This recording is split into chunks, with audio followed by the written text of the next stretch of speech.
Patuloy ang paglalakbay natin bilang sambayanan ng Diyos na tumawag sa atin upang maging saksi ng pagliligtas ng ating Panginoong Hesukristo. Higit 12 dekadang paglalakbay na kasama si Kristo upang masumpungan natin ang tunay na kaganapan ng buhay. Halina't buong kagalakan natin pagdiwang ang pagkakatatag ng simbahang pinagpalaya ng Diyos. Pinagpalang pangalan ng Diyos, Ama, Anak at Espiritu Santo, at pinagpalang kanyang kaharian ngayon at magpakailanman. Amen. Mga kapatid kay Kristo, ang ating minamahal na simbahan ay may tatag sa pamamagitan ng pagsisikap ng ating mga ninuno na magkaroon ng simbahan na magsasabuhay ng pananampalataya ng mga Kristiyanong Pilipino. Sa loob ng maraming taon ay naging saksi tayo sa paglalakbay ng sambayanan na nag-aalay ng kanyang buhay upang magkaloob ng pag-asa sa pamamatnubay ng Diyos sa simbahan ng tanging hangad ay maglingkod sa dakilang lumikha at sa sambayanan ng mga nagtataguyod nito. Matapos ang 121 taon, tayo ay patuloy na tinatawag at inihahayo ng Panginoon upang kanyang dakilang misyon at ministriya ay may pagpatuloy sa pangkasalukuyang panahon. Maging tapat tayo at makibahagi sa pagpapahayag ng pag-ibig ng Diyos upang sa pamamagitan ng banal na Espiritu ay ating naisabuhay ito sa lahat ng oras at panahon. Sama-sama po nating ipahayag ang ating pagdiriwang. Isabuhay ang dakilang pamana ng tunay na paglilingkod sa Diyos at sa bayan. Pasalamatan at walhatiin natin ang Diyos. Ipagbunyi ang simbahan na pinamana sa atin ng ating mga ninuno. Mabuhay ang Iglesia Pilipina Independiente. Luwalhati sa Diyos sa kaitaasan.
at sa mga mananampalatayang itinalaga sa pangangalaga, ang nakapagpapalusog na biyayang dulot ng banal na Espiritu,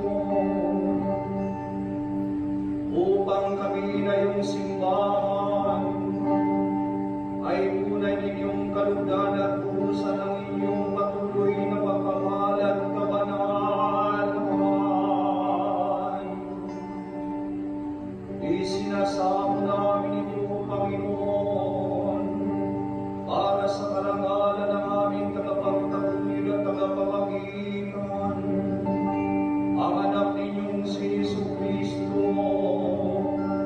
na nabubuhay at naghaharing kasama ninyo kaysa ng Espiritu Santo, ngayon at magpakailanman.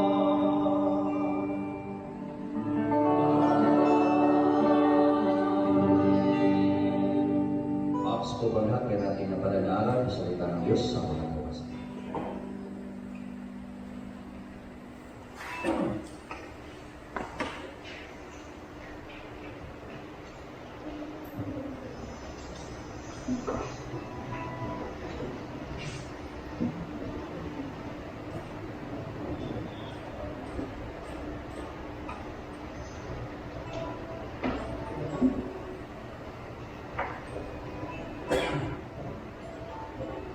Pagbasa mula sa aklat ng Exodo, Kabanata 3, Talata 7 hanggang 12. Sinabi sa kanya ni Yahweh, nakita kong labis na pinahihirapan ng mga Ehipsyo ang aking bayan. Alam ko ang hirap nilang tinitiis at narinig ko ang kanilang daig.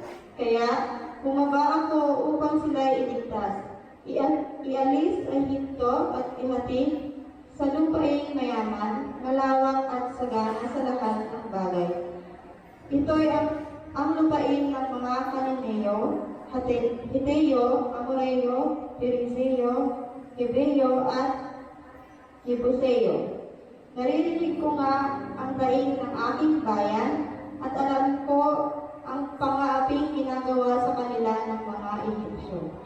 Kaya papupuntahin kita sa Paraon upang ilabas mo sa Ehipto ang aking bayan. Sumagot si Moises, Sino po akong haharap sa Paraon at maglalabas ng bayang Israel mula sa Ehipto? Huwag kang mag-alala, hindi kita pababayaan. At ito ang magiging katibayan na ako ang nagsubok sa iyo. Sa bundok ding ito, sasambahin ninyo ako kapag nailabas mo na sa Ehipto ang aking bayan, sabi ni Yahweh, ang salita ng Panginoon.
Pagbasa mula sa Gawa ng mga Apostol, Kabanata 1, Talata 1 hanggang 11.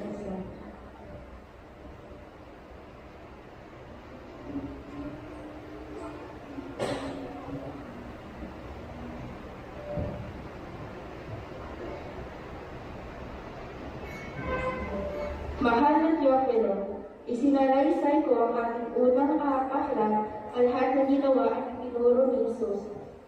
Buhat sa pasimula hanggang sa araw na siya umakyat sa langit.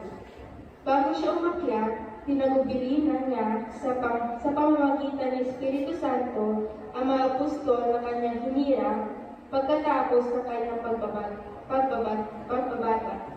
Maraming ulit siyang napakita sa kanila. Sa gayon, napatunayan siya ay buhay, napakita siya sa kanila sa loob ng 40 araw at nagturo tungkol sa paghahari ng Diyos. At samantala, siya ay kasama-sama pa nila. Kanyang kinagubilinan sila, huwag muna kayong aalis sa Jerusalem. Hintayin niyo roon ang ipinangako ng Ama na sinabi ko sa inyo. Nagbautismo nga sa tubig si Juan, ngunit di na magtatagal at babautismohan kayo ng Espiritu Santo. Kaya, nang magkasama-sama si Jesus at ang mga alagad, nagtanong ang mga ito, Panginoon, itatag na ba ang inyo muli ang kaharian ng Israel? Sumagot siya, ang mga panahon at sandali ay tinakda ng Ama sa kanyang sariling kapangyarihan.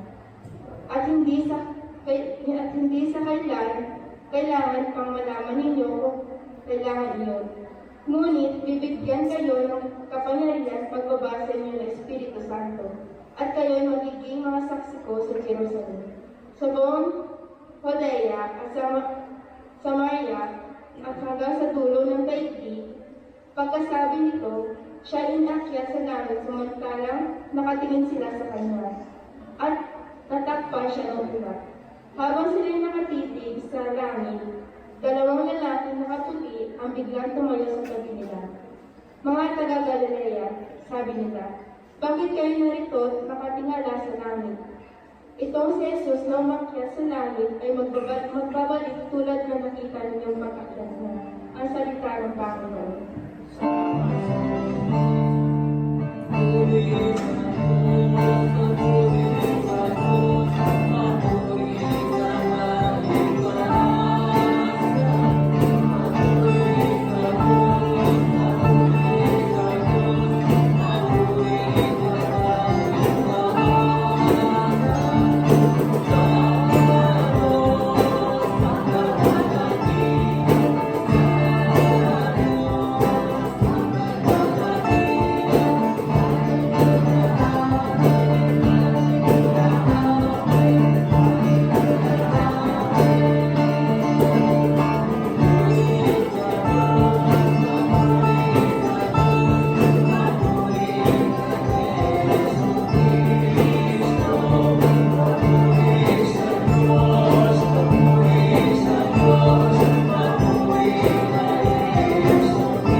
Ang banal ebanghelyo ng ating Panginoong Jesucristo ayon kay San Juan. Kabanata 15, talata 1 hanggang 11. Galagi sa iyo, Panginoong Jesucristo.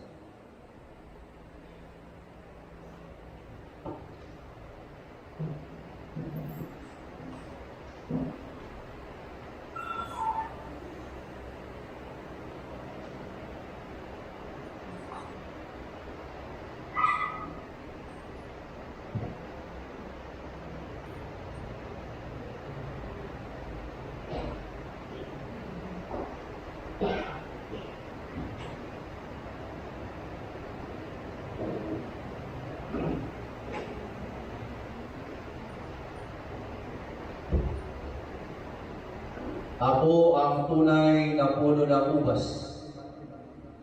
at ang aking ama ang tagapag-alaga. Pinuputol niya ang bawat sangang hindi namumunga, at kanya namang pinuputulan at nililinis ang bawat sangang namumunga upang lalong dumami ang bunga.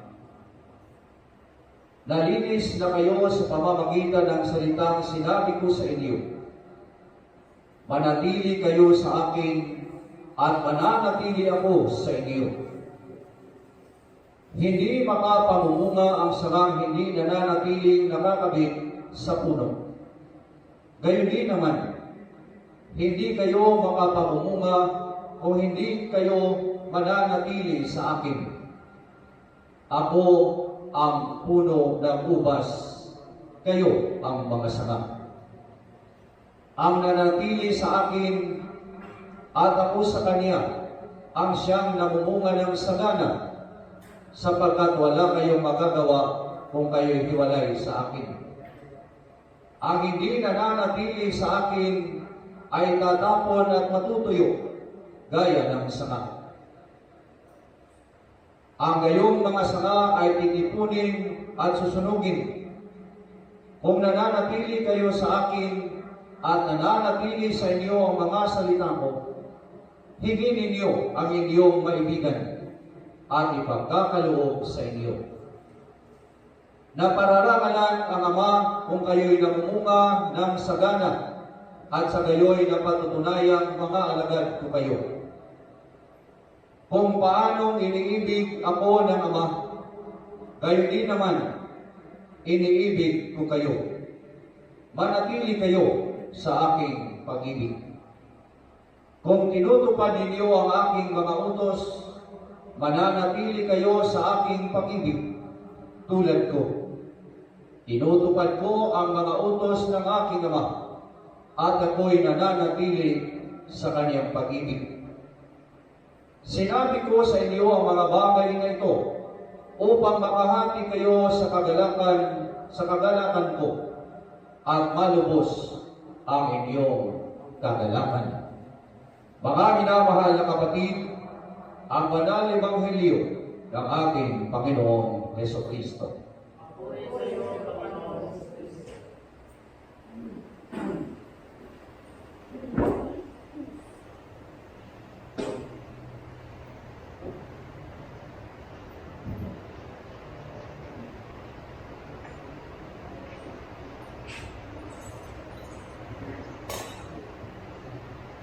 Isang daan at 21 taon ng pagsaksi ng simbahang Pilipino.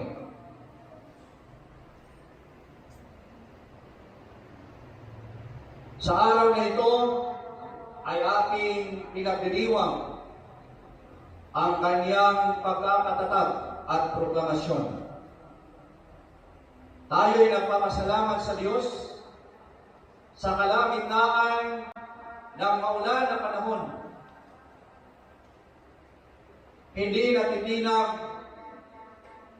ang mamamayang Pilipino, lalong-lalo na ang kasapian ng Iglesia Pilipina Independiente. Kaya sa ating dakilang pasasalamat na ito, sa kanyang tema, witnessing faithfully to God's love in Christ in every place and time, in the power of the Holy Spirit. From this theme, the God and the power of the Holy Spirit guide us, in the name of the Father, the Son, of the Holy Spirit. Amen. Magandang umaga sa ating lahat. At isang malakas na palakpak bilang pasalamat natin sa ating Panginoong Diyos sa ika-121 taong anibersaryo ng ating simbahan. Palakpakan natin. At isang pagbati sa bawat isa ng may kagalakan. Batiin natin ng magandang umaga ang bawat isa. Good morning. At ipakita natin ang tunay na pagiging isang Pilipino.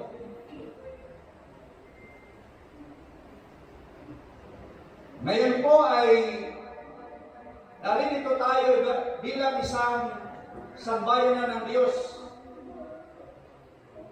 At sa dakilang araw na ito, bigyan natin ng higit pang pagdinilay at pagkilala sa mahal nating simbahan na tinatag ng ating mga ninuno.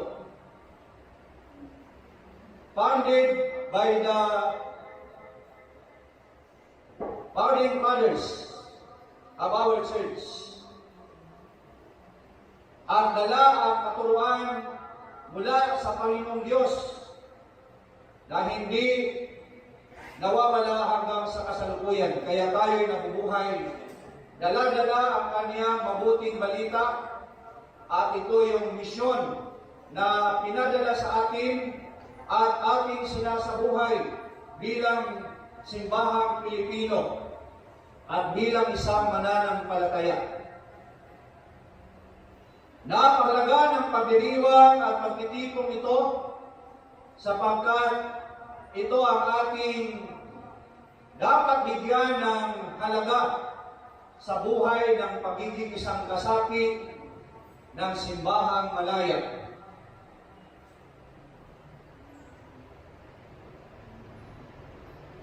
Yakapin natin ang kasaysayan ng Iglesia Pilipina Independiente. Pagyakap sa kasaysayan na hindi hiwalay sa kasaysayan ng Pilipinas. Kaya po sa araw na ito, mas lalong lumalim ang ating pagyakap sa simbahang ito. Sa gitna na ng maraming struggle, maraming pagsubok na dinaanan. Kaya napapanahon na dapat nating kilalanin mula sa tema ng General Assembly the perennial theme of our church, witnessing faithfully to God's love in Christ in every place and time in the power of the Holy Spirit. What does it mean to witness God's love? Paano natin sasaksihan? Paano natin unawain ang kalugan ng pag-ibig ng Diyos? Paano natin ipapakita at danamhin ang pag-ibig ng Diyos? Sabi nga, if we truly know God, His love will be evident in our lives, making us effective witnesses. As we can see, the foundation of an effective witness for Christ is intimate communion with the Lord. Kaya po doon natin maunawaan the meaning, how to witness the love of God in Christ. Sabi nga ni San Juan, ang kanyang panawagan sa kanyang ebanghelyo mula kay Jesus, John calls Jesus the faithful witness As God's faithful witness, Jesus reveals his relationship to the Father. He also bears witness to the Father's plan to save all who believe in Him as Lord and Savior. Kaya nga sabi ng ating propeta Isaias, "You are my witnesses, say the Lord, that I am God." Kaya po ito rin ay dinala ng ating triennial theme, pagsaksi. Alam natin, pag sinabing saksi, ang nasa isip natin yung Jehovah's Witnesses, saksi ng Jehovah. Pero paano natin dadalhin yung pagiging saksi sa pag-ibig ng Diyos kay Kristo at gayon sa anumang mga kalagayan ng buhay? Paano natin siya dinadala being witnesses to God's love? I mean, in every place and time, sa anumang panahon, sa anumang lugar, ay maipakita natin yung pananampalataya natin na hindi mababago at hindi matitinag. Dahil sinasabi na paano nga ba sumaksi at paano ang pagsaksi? May mapakita natin ang ating pagiging witnesses sa pamamagitan ng pagyakap ng kaniyang mga katuruan.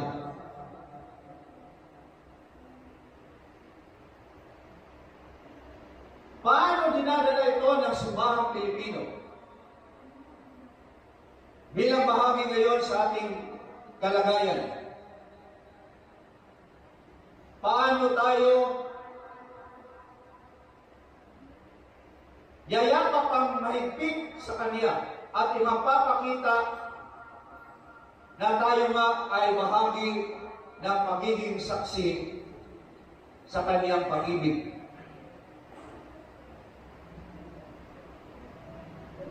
Hindi niya tayo pinabayaan.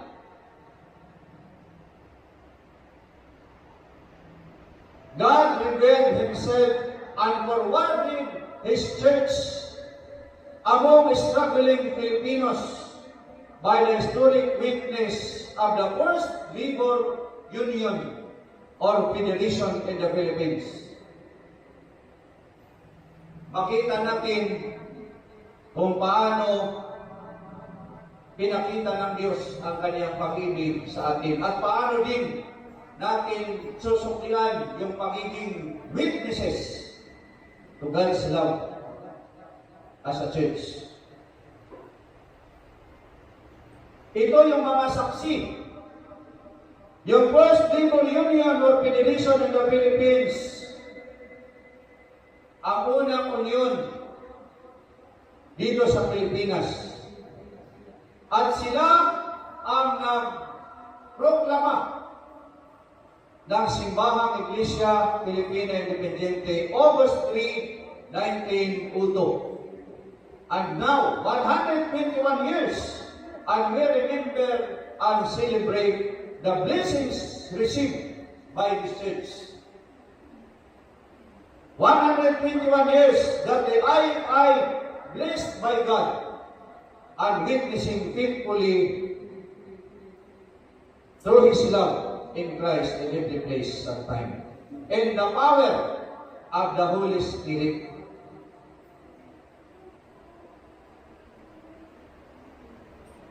Kaya nga sa atin,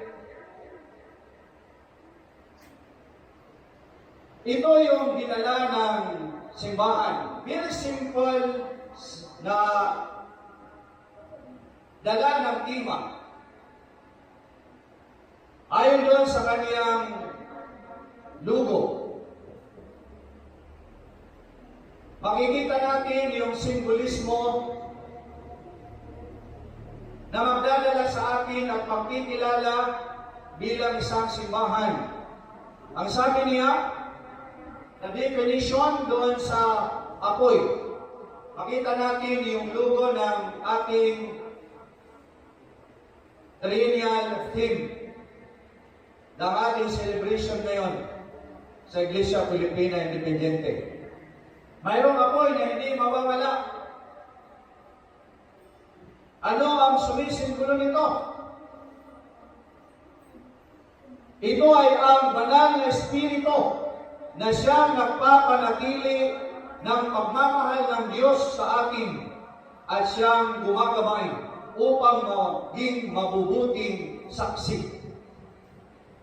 Pinag-aalab sa ating mga puso ang layunin laging maihatid at may padama sa pamamagitan ng gawa at buhay nating pananampalataya ang pagmamahal na nilapit sa atin ng Diyos. Kaya dalhin natin yung apoy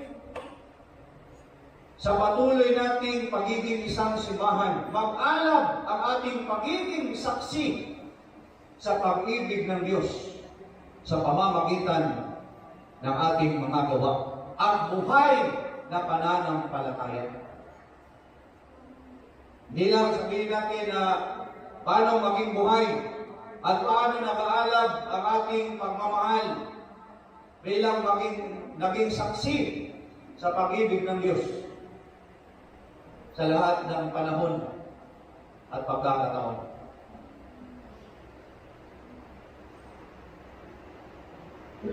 Ngayon, ang simbolo ng kamay.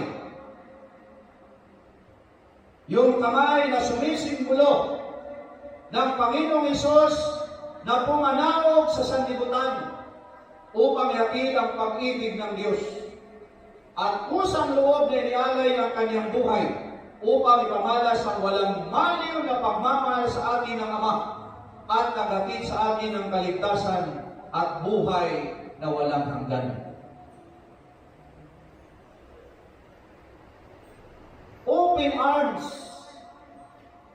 giving His life sa atin, hindi lang sa Iglesia Pilipina Independiente, to all people of God,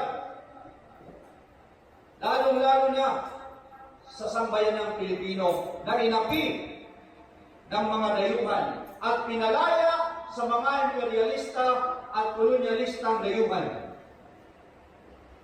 At dapat manatili ang kasaysayan, ang pagkamulat at kamulatan ng sambayanang Pilipino, ang kanyang pagiging malaya at mapagpalayang simbahan.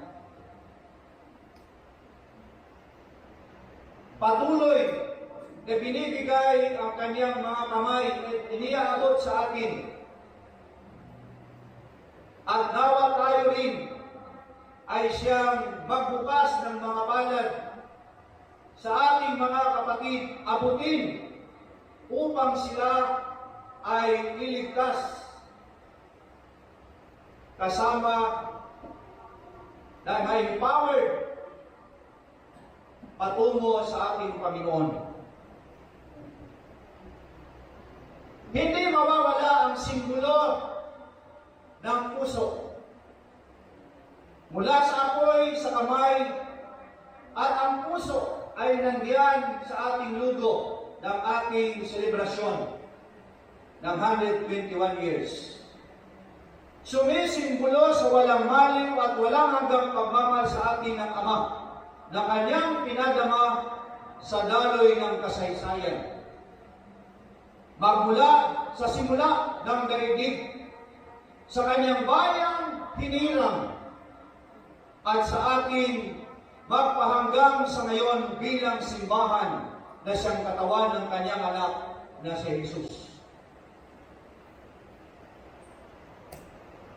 Kaya po, nabubuhay hanggang sa kasalukuyan at tumitibok ang puso ng Iglesia Pilipina Independiente. Dahil nananatili ang kanyang pagmamahal sa Diyos. Ano mang mga pagsubok sa buhay, ano man ang pagdaanan ng Iglesia Pilipina, ang kanyang kasapian, nabibigyan ng kalunasan at kagaanan sapagkat nananatili at naghahari pa rin ang pagpapatawad at pagkunawa. Sapagkat nandiyan yung puso ng Diyos na nananatili sa atin bilang isang simbahan.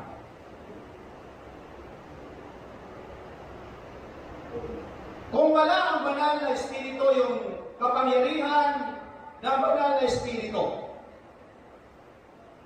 kung wala, hindi siya mabubuhay. Kaya palaging nandiyan, kilalanin ang banal na Espiritu. The power of the Holy Spirit na siyang naging daan upang tayo ay maging malakas, maging matatag sa mahamon ng pagiging isang simbahan. Sa loob natin, di pa rin mawawala ang tao. Nandiyon yung mga tao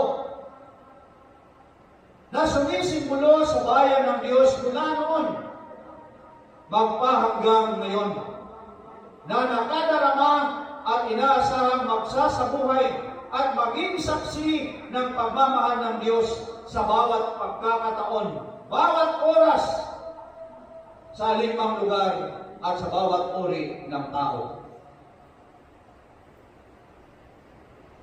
Ito yung binabanggit sa atin ngayon ng ating 121 years ng pagiging isang simbahang Pilipino at Malaya.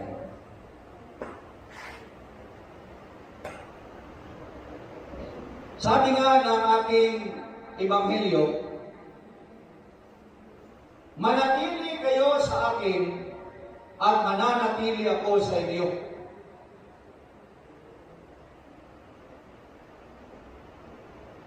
At ito yung ating dinala.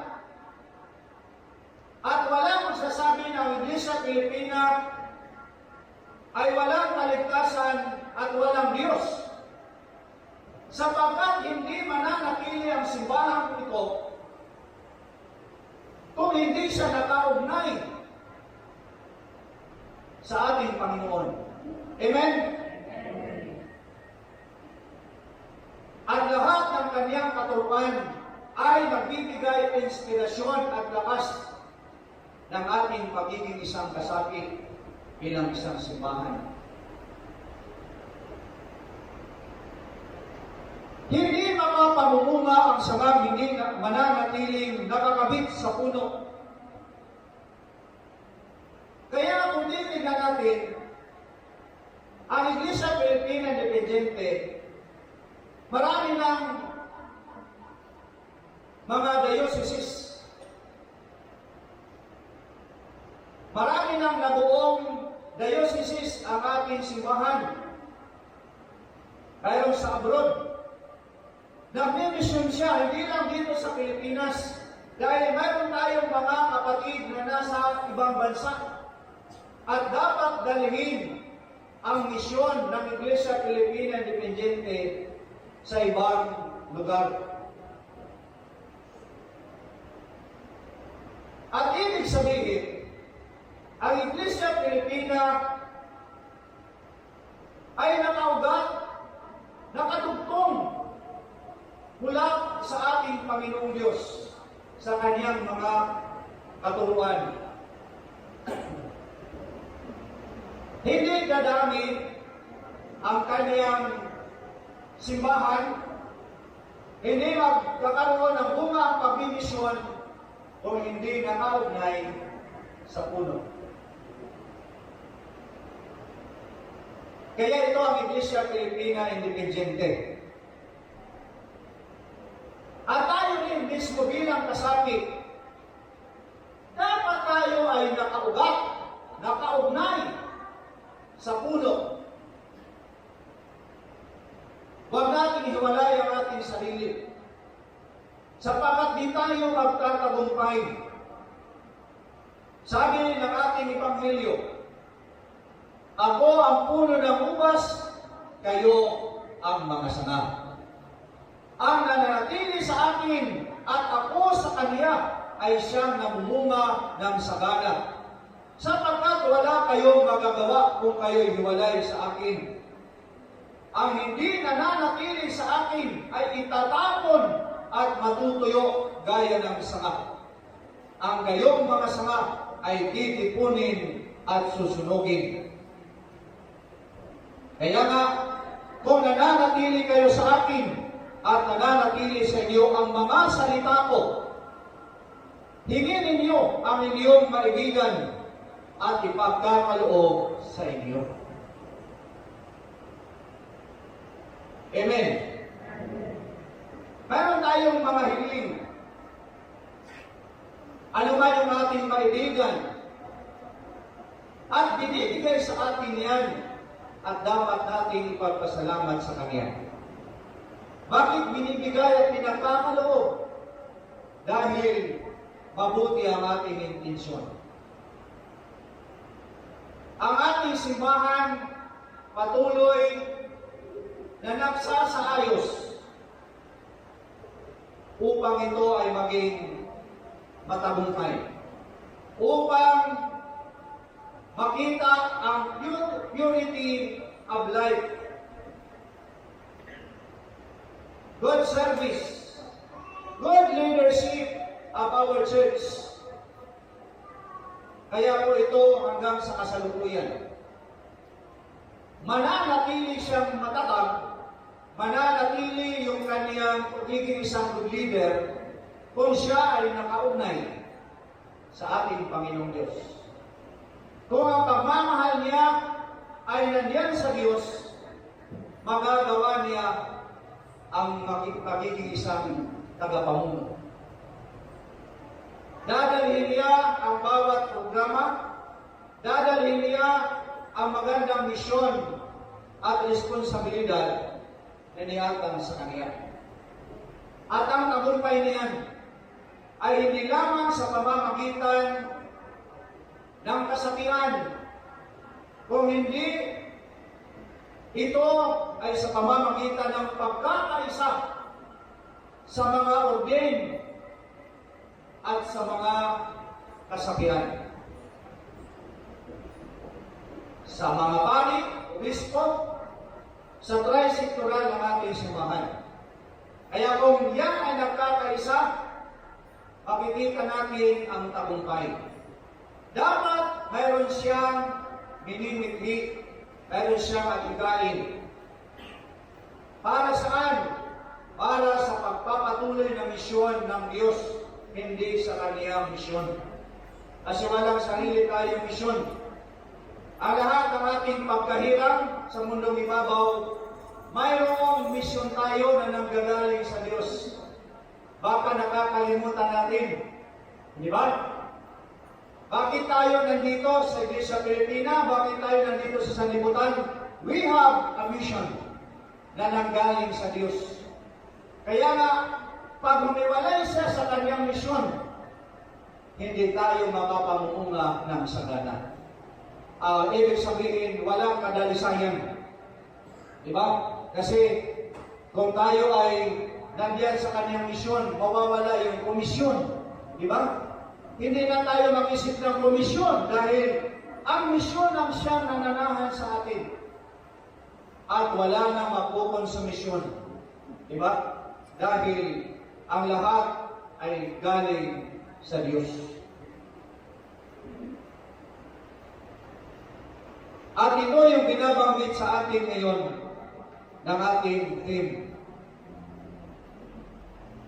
Pagsaksi. Saksihan natin ang pagmamahal ng Diyos. At ito yun, 121 years of journey of our church. Who am I today as a member of the Iglesia Pilipina Independiente? Ano ito ito sa atin bilang isang kasapi ng simbahan? Nasaan ang Diyos sa akin? This 121 years of journey. The theme singing that. It takes the power from the Holy Spirit for anyone to become a true witness of Jesus Christ. Witnessing requires boldness and sacrifices. Because of the obedience of our founding fathers to the teaching and love of God in Christ, the I was proclaimed. Alalahanin natin yan palagi. Hindi maproproklama ang Iglesia Pilipina.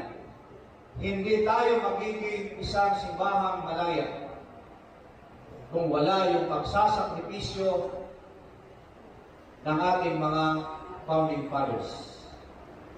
Yung pagmamahal niya para ipakita ang pag-ibig ng Diyos. Ito ang pagmamahal ng Diyos. Mapagpalaya ang pagmamahal ng Diyos. Pinalaya tayo ni Kristo upang manatiling malaya. Magpakatatak kayo at huwag nang palipin ulit. Galatians 5 verse 1. Huwag na tayo magpalipin sa kasalanan. Bagkus, hawilin natin ang lahat ng kabuktutan, even in our church. Huwag tayong matakot upang malinis, upang mawala ang lahat ng ito na nagbibigay ng hindrances sa ating pagiging isang mananampalataya ng Diyos. Dahil huwag natin gamitin ang simbahan for our personal interest. Kailangan ang interest ay palaging dala natin ang interest ng Diyos, ang misyon ng Diyos sa ating buhay. At doon natin may papadama ang pagmamahal na binigay sa atin. At bilang mga saksi sa tunay na pagmamahal ng Diyos mula sa kanyang anak at sa pamamagitan ng pagkilala sa pagmamahal na yan. In any place, anytime, at damin natin ang kapangyarihan ng banal na Espiritu. Sa ating lahat, maligayang pagdiriwang ng ika-100 at 21 taong anibersaryo ng ating mahal na simbahan. Palapakan natin muli ang Iglesia Pilipina Independiente. Mabuhay ang Iglesia Pilipina Independiente! Sa pangalan ng Ama, ng Anak at ng Espiritu Santo. Amen.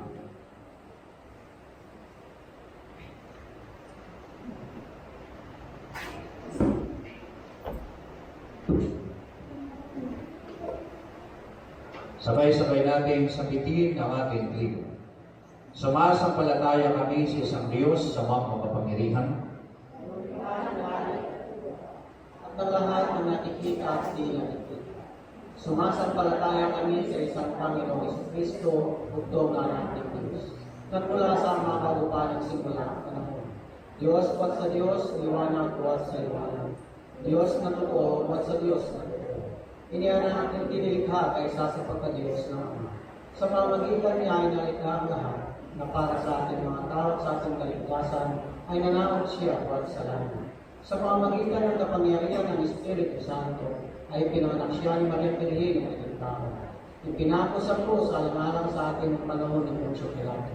Nagpakasakit, namatay at pinilibig. At muling nabuhay sa ikatlong araw sa katuparan ng mga kasulatan. Umakyat siya sa langit at nayuklog sa kanyang Ama. At muling darating mo ang hati upang umano ang buhay at mga patay at ang karya niya ay walang hanggan. Sumasampalataya kami sa Espiritu Santo, ang Panginoon kapagbigay ng buhay na nagbubuhat sa amin. Sinasamba siya ng walhating kasama ng Ama at ng Anak. Nagsalita siya sa pamamagitan ng mga propeta. Nananalig kami sa Iglesia ng Isa, Banal, Katolika at Apostolika. Naniniwala kami sa isang binyag sa ipapatawad ng mga kasalanan at inihintay namin ang muling pagkabuhay ng mga namatay at ang buhay na walang hanggan. Amen. Lulod po ang lahat. Mga minamahal na kapatid, tayo'y manalangin bilang tanda ng ating kaisahan bilang simbahan at bilang pakikisa natin sa buong mundo. Tayo na nakadama na walang maling na pagmamahal ng Diyos ay manalangin ng buong lubod para sa kapakanan ng kanyang simbahang kaloob sa atin at para sa pangangailangan ng lahat. Ang maging tugon po natin, Panginoon, puspusin mo ng pag-ibig ang iyong simbahan.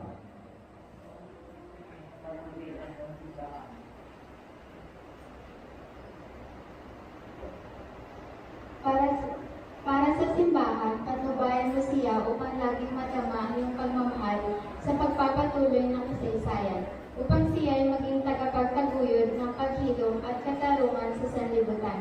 Manalangin tayo sa Panginoon.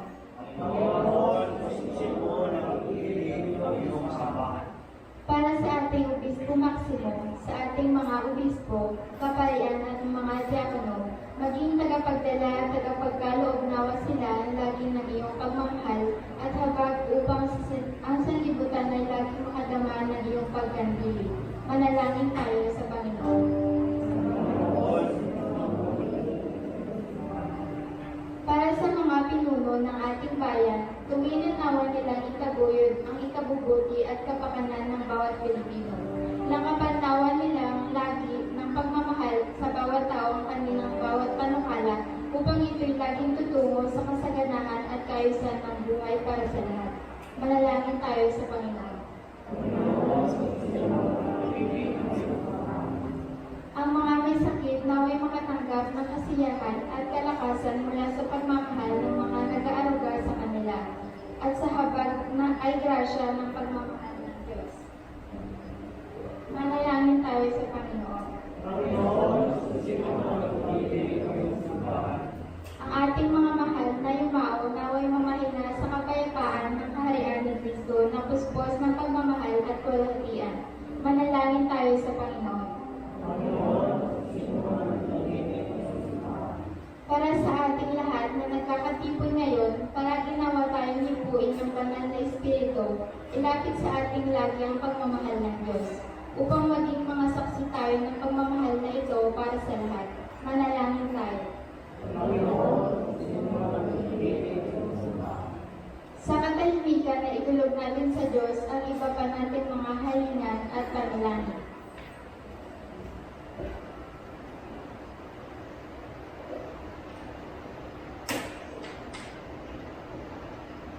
O Diyos, pakinggan po sana ninyo ng may pagkahabag ang aming mga panalangin. Kami nananambitan, yayamang ikaw ay puspos ng pagmamahal at habag sa amin.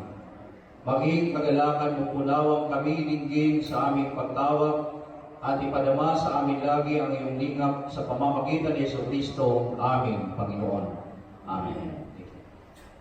Tatayo ko na. Mga kapatid, tayo ang katawan ni Kristo. Sa pamamagitan ng isang Espiritu, tayo lahat ay pinag-isang katawan nang tayo'y binyagan.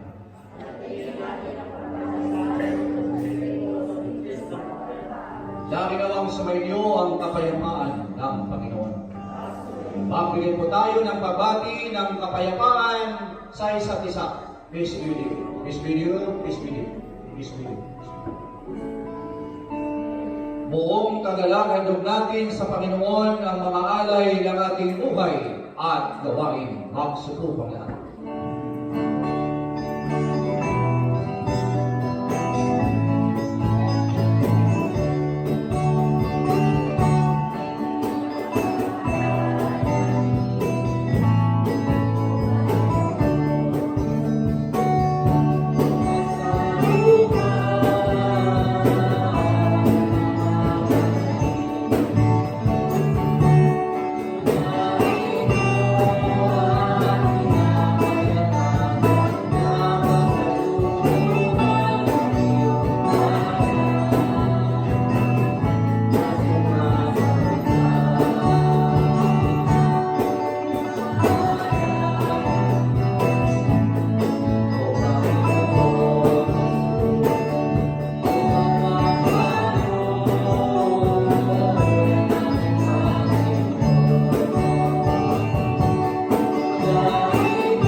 Tayo'y manalangin. Maaway Diyos, ipinakala mo sa amin lahat ng bagay sa iyong kasagana binibigay mo lang ang aming pangangailangan. Kami na iyong mga mapagpakumbabang lingkod ay nag-aalay sa sagisan naming pagtanaw ng utang na loob sa lahat ng iyong kawaan. Walang hanggang Diyos, pinatubo mo ang buti at mula dito ay ginawa namin ang tinapay na ito. Iniaalay namin ito sa iyo upang sa maging tinapay ng buhay. Ipagkaloob mo na kami tatanggap nito ay mabuklod sa kikis ng pag-ibigan. Makapangyarihang Diyos, tanggapin mo ang alak nito na aming ginawa sa mga kaloob. Ito naway maging amin ng mga espirituan upang kaming tatanggap nito ay mapasinag panibago sa paglilingkod sa iyo. Amen. Pagpalain nawa kayo ng Diyos. Naway kapagan kayo at subaybayan. Ligapin nawa kayo at bigyan ng kapayapaan sa ngalan ng Ama, ng Anak at ng Espiritu Santo. Amen. Maraming salamat. Maraming salamat.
kapangyarihan.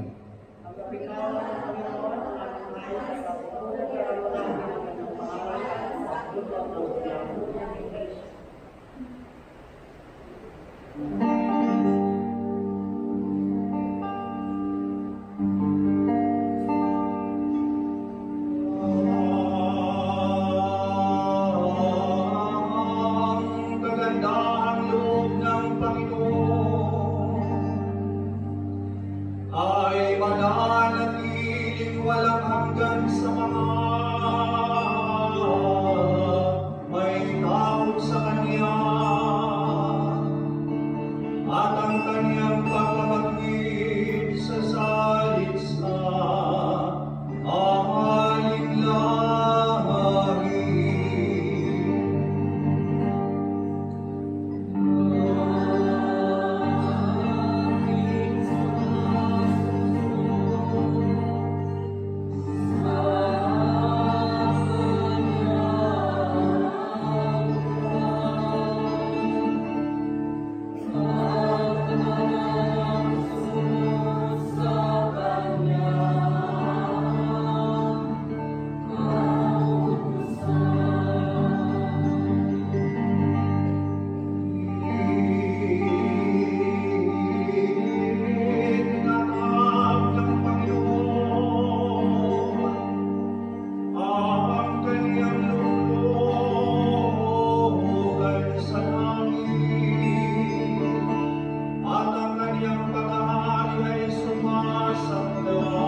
Panginoong Diyos ng kapayapaan at katarungan, sa pamamagitan ni Jesu Kristo na aming Panginoon, na ayon sa kanyang tunay na pinangalan